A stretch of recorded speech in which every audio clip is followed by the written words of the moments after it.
Hi, I'm Angela. This is a 1985 Toyota MR2 Mark 1. MR2 stands for mid-engine rear-wheel drive two-seater. Also, they say midship runabout two-seater.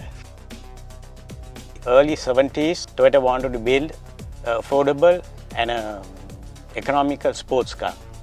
So they sort of put a team together with a good design engineer and started on the project. In the mid-70s, due to oil crisis, the project was delayed and the prototype was built in 79 or 80. The car was tested in Japan as well as in USA by a Formula One race driver. Finally, the car was launched in 1984. There's a new game in town. It's called putting the fun back into driving.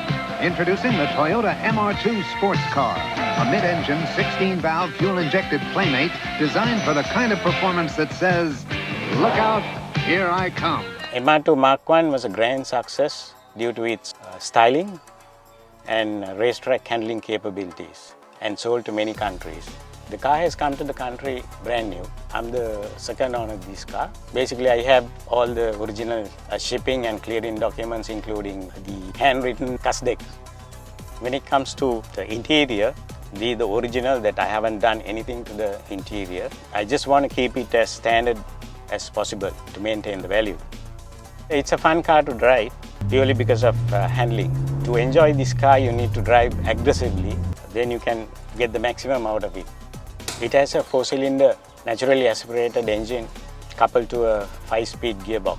The car was produced with 2 engine options, 1.5 litre which is this one and 1.6 litre EFI, and later with a supercharged version. It comes with disc brake all round. The unique thing about this car is that it's the first mid-engine car built by Japanese, so it has classic value. The cooling arrangement in this car is that the radiator is in front and it goes via pipes and then comes back to the thermostat. I've been having it for the last 26 years, done few hill climbs,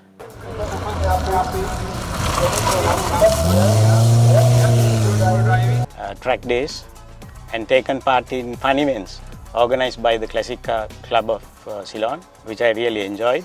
Anyone buying a Classic for the first time, my advice is once you decide on the car before buying, it is always better to do research as much as possible. Get to know the car, find out from where you can get spares, services.